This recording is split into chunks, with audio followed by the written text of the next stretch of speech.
Hey, as we begin today, I've got a question for you. My question is this: what's making you anxious these days? What's keeping you up at night? What's causing you to lose sleep? Now, I know that that's a silly question. This is 2020. Everything is causing us anxiety these days, right? Because this is a crazy place right now. This is a crazy time that we live in. Everything seems to be causing us anxiety, whether it's the COVID crisis, and of course the question of what comes next. That's something that I'm anxious about these days. We have fears about the economy, about politics, about education, issues of race, justice. Our state is on fire. Nobody seems to be able to get along with one another. And on top of that, we have the worry about whether the San Francisco Giants are going to be able to hang on and make the playoffs this year. And on top of all that 2020 has thrown us as a group and things that we're all going through collectively, we also all have our own stuff as well, right? So you might feel like you're facing the giant of an illness, maybe yourself or a family member, or the giant of an addiction, maybe fear of finances or something with your kids or your job or your marriage or a friendship or getting older or what comes next in life. Or, I thought I'd be at a different place at this point in my life. Or maybe you just say, you know what, now that you say all that, it's all of the above. And thanks, Pastor Glen, for bringing all this stuff up. I was feeling good until I started listening to you this morning.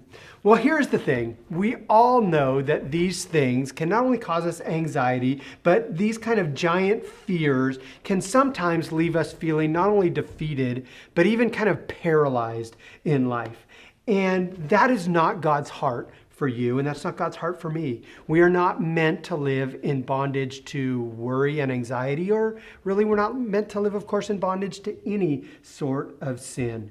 And so today in our study of the life of King David, we're going to look at that God provides a way, to move past those giants. And we are going to look today at the ultra important and ultra well-known story of David and Goliath. And the title of today's message is Goliath Must Fall. And I hope that that's your heart this morning, that whatever you're struggling with, that Goliath must fall. So our series on David is called Chasing After the Heart of God. And this is one of those times where we see that David does just that. He chases after God. This is also one of the most well-known stories, of course, not just in the Bible, but one of the most well-known stories in all of history. In fact, there was an online poll that was done recently, just asking regular people about, what's a Bible story that they know about. The number one answer was the crucifixion. The number two answer was David and Goliath. And the third story was the birth of Jesus. So in other words, David and Goliath actually beat out Christmas. And so it's definitely a well-known story. But the problem with a story like this that's so familiar is sometimes we kind of have what I would call the Pledge of Allegiance effect. And the Pledge of Allegiance is, of course, very important and powerful words. And yet sometimes when you say the same words over and over again, they sort of lose their impact. And sometimes you can just say those words without really feeling or experiencing the power of them and letting the power of those words sink in.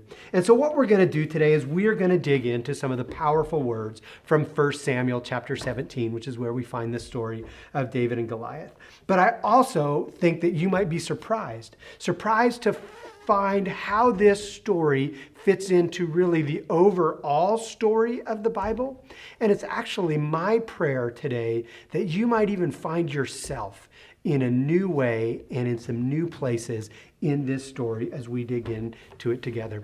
Because especially if you grew up around church, maybe when you first learned this story, you learned it, with a flannel graph background, and, David and Goliath were moved around on the little flannel board. Or maybe you're from the VeggieTales generation, and for you, David and Goliath are just, a couple of vegetables. But I just wonder if there's something a little bit more than a children's story here. And so let's dig in to the story of David and Goliath, beginning in verse 1 of chapter 17 of 1 Samuel, where we see that the scene is set, and we read this. Now the Philistines, gathered their forces for war and assembled at Socoh in Judah. They pitched their camp at Ephes Dammim, between Socoh and Azekah. Saul and the Israelites assembled and camped at the valley of Elah.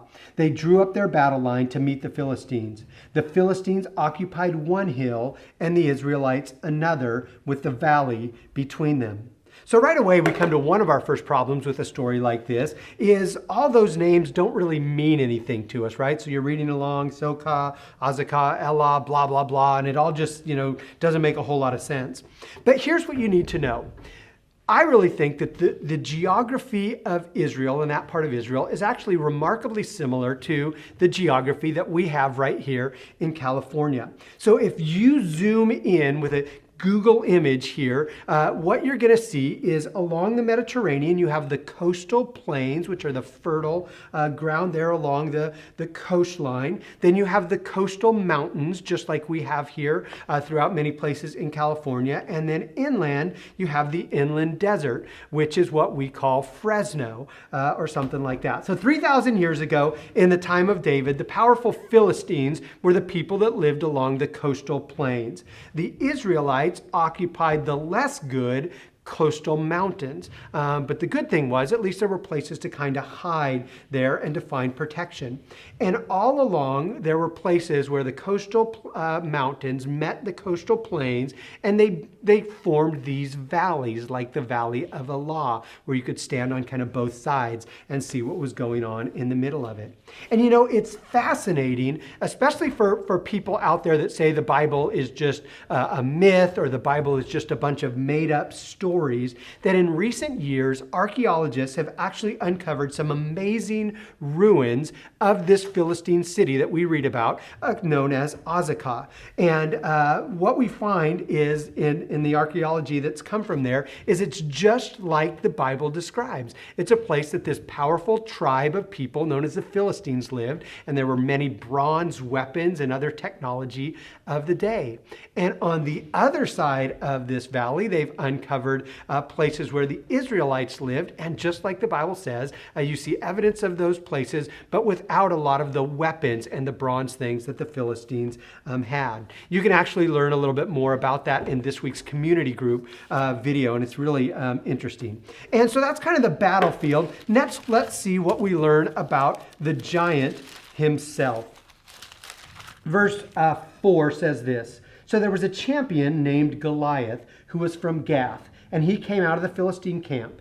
His height was 6 cubits and a span." So again, we need to stop right there because there's another problem. Nobody really knows what 6 cubits and a span is. We just know, again, from Sunday school or from VeggieTales, that this was some sort of giant. And most of us, when we think of a giant, we think of, something out of a Lord of the Rings movie or something like that. And our minds quickly go to fantasy or fiction or something that is made up. So what we see is that the Goliath is described as 6 cubits and a span, which actually translates out to about 9 feet, which of course is, extraordinarily large. And yet this is a picture of a man by the name of Robert Wadlow. Robert Wadlow is the tallest person in recorded modern history. He was born in Illinois in the 1920s, and he measured out at 8 feet 11 inches. And you can see a picture of him here with his dad.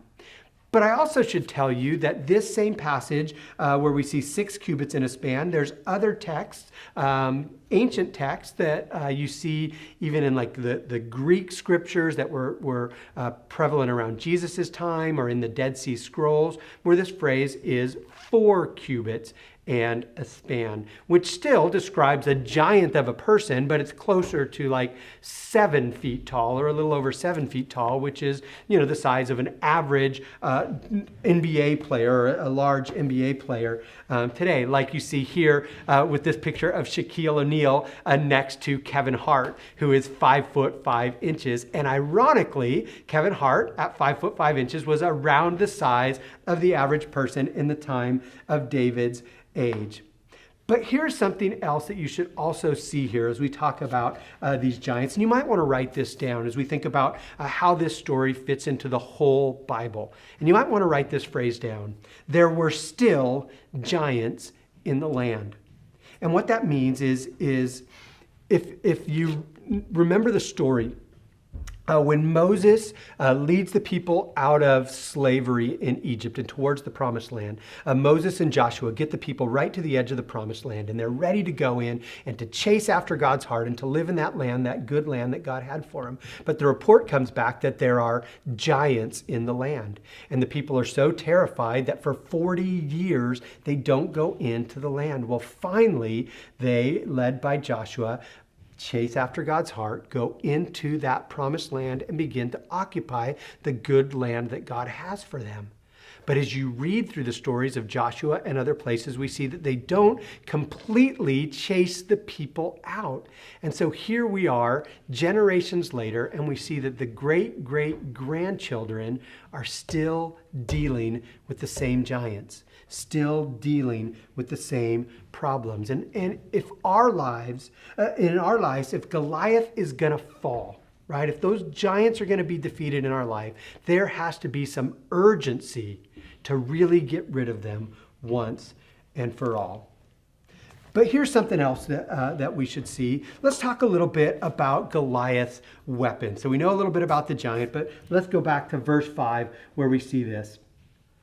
Goliath wore a bronze helmet on his head, and he wore a coat of scale armor of bronze weighing 5,000 shekels. So that's over 100 pounds his armor was.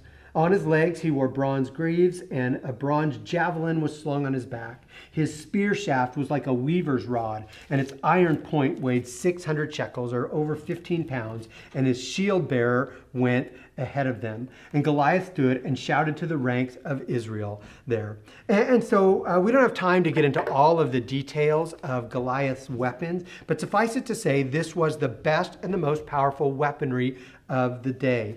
And notice the author devotes a lot of time to describing Goliath's armor. Right? He spends a lot of words there just going over all the things that Goliath was wearing in that armor that was there. And that's because for the reader, especially in David's time, they would have read all that and they would have thought there is no one that would have a chance against this picture that the author just painted there. Right? This was the end of the Bronze Age. These kind of bronze weapons were the latest and greatest technology. And on top of all of that, we just read a few chapters ago in 1 Samuel 13 that in that time there was not a blacksmith that could be found in the whole land of Israel. So in other words, they didn't have any of those weapons that the Philistines had. Now, it's interesting, especially as we talk about kind of the archaeology of this time supporting this event. There was found, even in some of the ancient Egyptian writings, so out of this, connected to the tomb of Ramses II, there are hieroglyphics that actually give a description of some of the most dangerous tribes of the region at that time. And a lot of them are names that nobody knows about, but one of the names that's listed there at the tombstone of Ramses II is a group of the sea people known as the Philistines, who were known as some of the toughest and the strongest and most advanced people of the day. And so the author wants us to get that picture that there is no one in that day that could really go up against the Philistines, especially this giant with all of that armor. And we see that Goliath actually taunts the Israelites. Verse 8 says, Goliath stood and he shouted to the ranks of Israel, "Why do you come out and line up for battle? Am I not a Philistine, right? Am I not one of the strongest ones? And are you not the servants of Saul? Choose a man and have him come down to me. If he is able to fight and kill me, we will become your subjects. But if I overcome him and I kill him, you will become our subjects and serve us." And then the Philistine said, "This day I defy the armies of Israel. Give me a man and let us fight each other." And on hearing the Philistines' words, Saul and all the Israelites were dismayed and terrified. And so for 40 days, this giant of a man comes out, decked out in all the latest and greatest battle gear. And he comes out and he taunts the Israelites and he insults their God. And the response of the Israelites is they were terrified. They were terrified with anxiety. They were paralyzed with fear. And this is a very important part of the story. What we have here, and you might want to write this down, is what is described as champion warfare. Sometimes it's called representative battle. What Goliath was challenging them to was this champion warfare. And the concept of champion warfare is simple. Rather than full armies going up against one another, you send out your strongest guy, we'll send out our strongest guy, and the future of our people rests with that champion. Right? Because whoever wins, their people will rule over the others. And so that was the challenge that Goliath made to this champion warfare. Now, in this story, in 1 Samuel, there's a very clear person who should be the one that goes out and fights Goliath. Who is it? It's their king. It's the king of Israel, who is Saul at this time. Now, Saul is not 8 feet tall, but we're told several times that Saul was a head and shoulders taller than everyone else. And yet we see specifically that Saul was paralyzed with fear and terrified. But for 40 days in a row, Goliath comes out and he taunts Saul. And he comes out and he taunts the Israelites and their God. And what a pathetic picture that is. But that is what fear and anxiety can do to us, right? It can leave us paralyzed with the problem. And the problem doesn't go away. If anything, the problem just keeps getting bigger and bigger and more oppressive if nobody deals with it. And into that scene enters David. But of course, it's so interesting because David doesn't enter in as a great king. David doesn't enter in as a warrior. David enters in as the 15-year-old DoorDash delivery guy. We're specifically told that his dad sent him to the front line to his brothers to take them some bread and some cheese, right? And so David enters onto the scene and he sees right away that Goliath comes out and he's making these taunts, and his brothers, along with everybody else, are just shaking in their sandals. Verse 24 says, when the Israelites saw the giant, they ran back to their tents in fear. But here's David, the food delivery guy, who comes out, and right away we see that David starts to approach this situation differently. And let's just look at a few things that David does. First thing that David does is he focuses on the opportunity and not the obstacle. What do I mean by that? David comes out, and when he sees Goliath taunting them, his question is, hey, what did the guy get who goes up and fights against this guy? Right? He's looking for the opportunity. Well, they say, hey, if you go up and fight this guy and defeat him, you'll be given riches, you get to marry the king's daughter, and you won't have to pay any taxes for the rest of your life. Now, I know what some of you are thinking about right now. You're thinking, seriously? No IRS for the rest of my life? I could go fight against the giant for that. But David focuses on the opportunity. His first response is not fear. His first response is, what can I do to defeat that giant, and what happens if I do? But his brothers start to criticize him. And they say, hey, just drop off the bread and the cheese and go about your business. You're too small. You're too young. You don't belong here. But what we see is that David actually ignores the criticism, and specifically ignores the criticism of his family, and turns aside to others. And what he does is he remembers that God had been faithful to him in the past. David was a shepherd, and as he cared about and protected the sheep, he says there was times that there would be lions or bears that would come and try to attack the sheep. And he says, but God was with me. And he says, the Lord delivered me from the paw of the lion, and the Lord delivered me from the paw of the bear. So he will deliver me from the hand of this Philistine. He remembers God's faithfulness in the past. And so he says, I'm going to go up and I'm going to fight this Goliath of a man. I'm going to fight this giant. And so Saul, who should have been the one out there fighting them, for whatever reason says, okay, we'll put our trust, and our hope in this 15-year-old boy. And he puts his armor on him. And then we see that David just rejects the false protection of Saul's armor. So Saul's armor is too big for him. Saul's armor doesn't fit him at all. So he says, you know what? This is not going to be my protection. And so instead, he goes down into the river and he scoops up the 5 smooth stones, and he takes his sling and he heads off into battle. Well, before we dig into and see what happens there at the rest of the story, I want to pause here and I want to look at 3 different approaches that we've already seen to handling fear.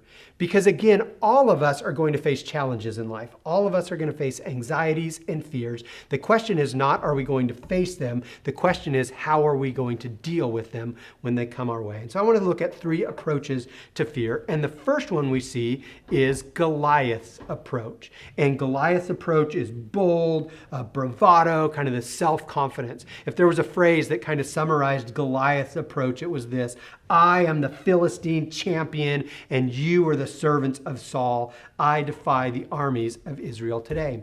So for Goliath, his whole approach was, they are weak and I am strong, right? Look at me. And so what you have here is a courage that he has, but it's an ego-centered courage that says, I can do this because I have more power than you. His hope was in himself and in his own power. It was like, every pro wrestler you've ever heard say, look at me, I can do this.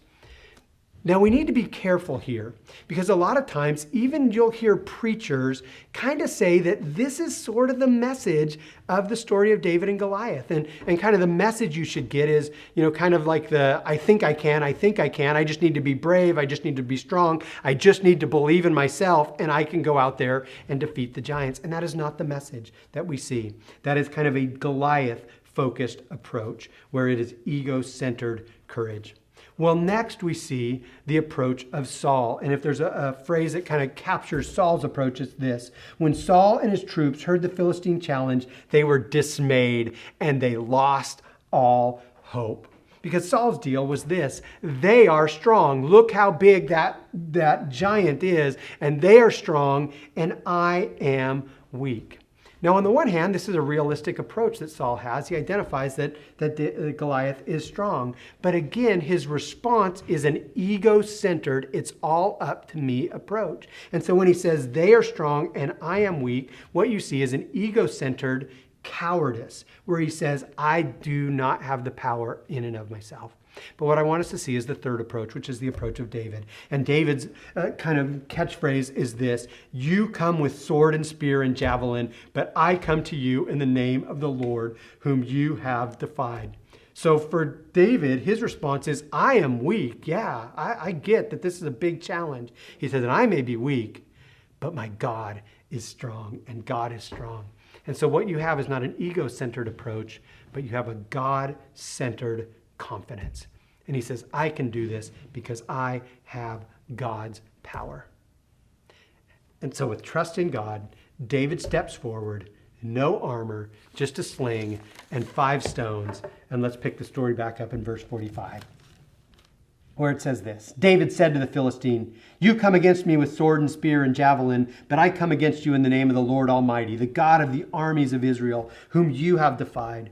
And this day the Lord will deliver you into my hands, and I'll strike you down and cut off your head. This very day I will give the carcasses of the Philistine army to the birds and the wild animals, and the whole world will know that there is a God in Israel. And all those gathered here will know that it is not by sword or spear that the Lord saves, for the battle is the Lord's, and he will give you into our hands.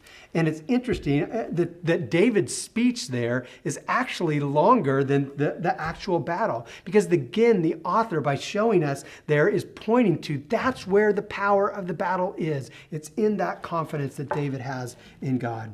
Verse 48 says, as the Philistine moved closer to attack him, David ran quickly towards the battle line to meet him. Reaching into his bag and taking out a stone, he slung and struck the Philistine on the forehead. The stone sank into his forehead, and he fell face down on the ground. So David triumphed over the Philistine with a sling and a stone. Without a sword in his hand, he struck down the Philistine and he killed him.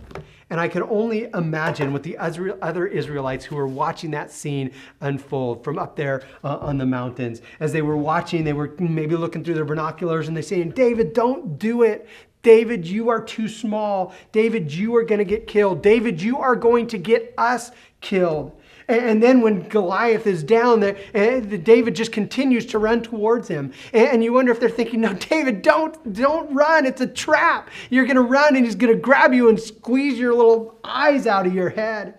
But whatever the others were thinking, that's not what David was thinking. Because you see, this brave, strong shepherd from Bethlehem, full of faith, kept running towards the Philistine champion. And he takes his sword and he lops off his head. And then he takes his sword and he takes his head and he brings it back to the Israelite camp.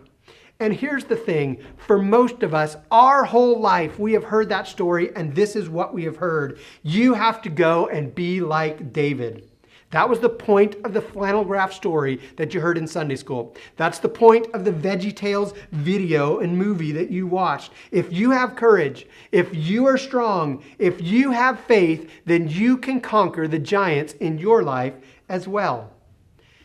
And from the most basic level reading of that story, that is true.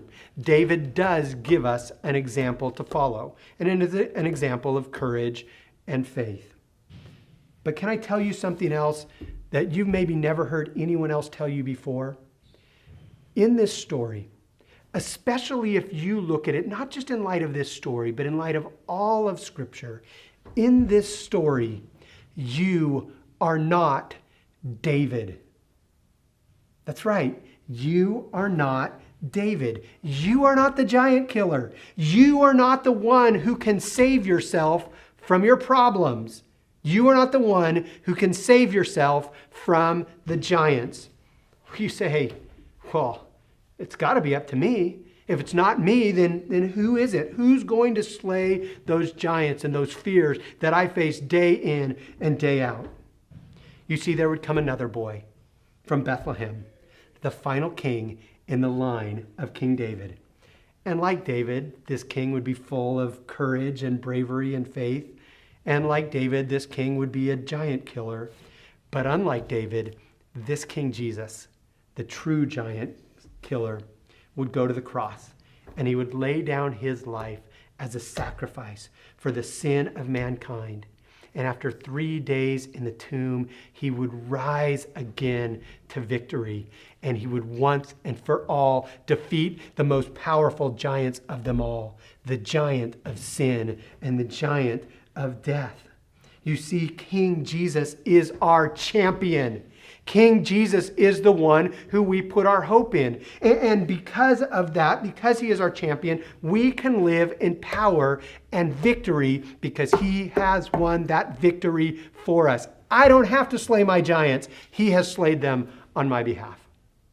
In fact, there's this great passage in the New Testament in the book of Hebrews. In chapter 11, the author of Hebrews goes back and he talks about some of the great heroes of the Old Testament.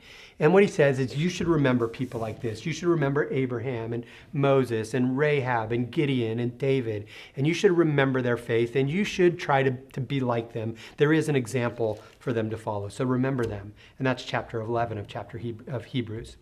Then you turn to chapter 12 and you read about another one. And this guy, we're not supposed to just remember, but we're actually told that we should throw off everything that hinders us and the sin that easily entangles us, and we should run with perseverance the race marked out before us. How? Not just remembering him, but fixing our eyes on him, with our gaze locked on this one who is the author and the perfecter of our faith. And the word that the author of Hebrews uses there is the Greek word archegos, that sometimes is translated as champion. Jesus is our champion. He has won the battle for us.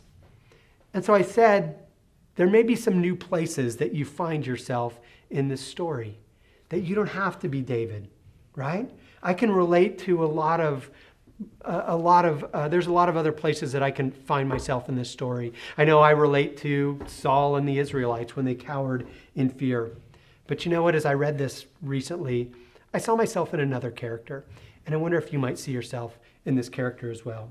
We're going to finish up the story where in verse 51 we read that after David defeats the Philistine champion, that all the other Philistines turned and ran away. And in verse 52, it says this: after he had killed him, he cut off his head with the sword. And when the Philistines saw that their hero was dead, they turned and ran. Verse 52 says, then the men of Israel and Judah surged forward with a shout, and they pursued the Philistines to the entrance of Gath and the gates of Ekron. You see, the champion Jesus Christ has defeated our enemy and our giant once and for all. And now we can be like the men of Israel and Judah in this story, who with confidence that the enemy has been defeated, run forward in victory. But recognize that whatever it is that holds me back, whatever it is that stands towering over me, that Goliath must fall.